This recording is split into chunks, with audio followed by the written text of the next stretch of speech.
زاچی زو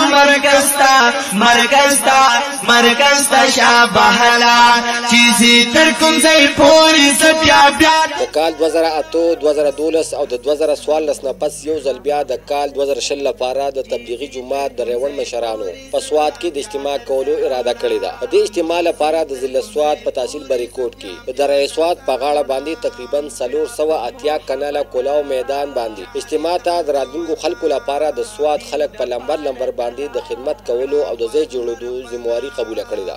د خدمت لپاره راغله امیر اسماعیل صاحب پاسون ته وایي دا ګور د مهنت د میدان دې پر جوړیږي نه چې د الله پاک پوره دین په دنیا کې عام شي.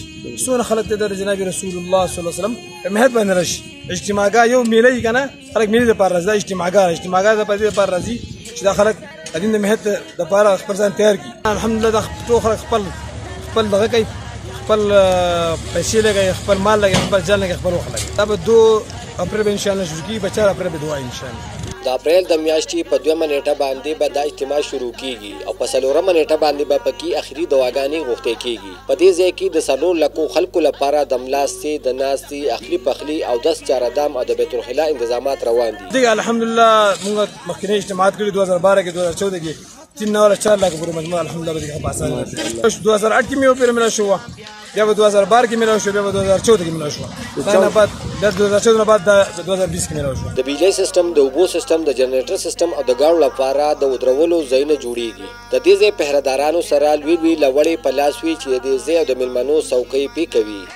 د خلکو د راتلنې د پوره علم لپاره یو نمونه ده چې دا خلک ویني چې ګوره دا خلک خپل مال لګي خپل جان لګي خپل وخت لګي غریبان راځي ضعیفان راځي بوډاګان راځي او هر څه لګي د خپل اوس مطابق کانو چې ته کانه لګي د دې لپاره زمانه الله راځي شی ټول مخصوص سره چې مت الله ملوي شي نو څه غرض نشته.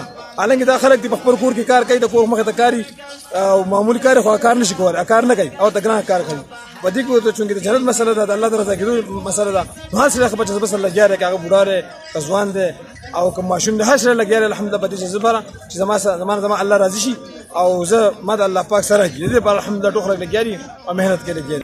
انا ماشاءالله هغه تعاوني راضي تپوس کوي اریګیشن والا محکمه والا پاپډا والا چې څونه د خپل اوس مطابق هم سره خپل مدد کوي الحمدلله. که بوډاګان دي او که ځوانان مالدار دي او که غریبان د سوات خلک د خپل وس مطابق د دې ځای په جوړېدو کې د الله پاک د خوشحالولو لپاره مشغول دي. سمد انجم پاسون نیوز بریکوټ سوات.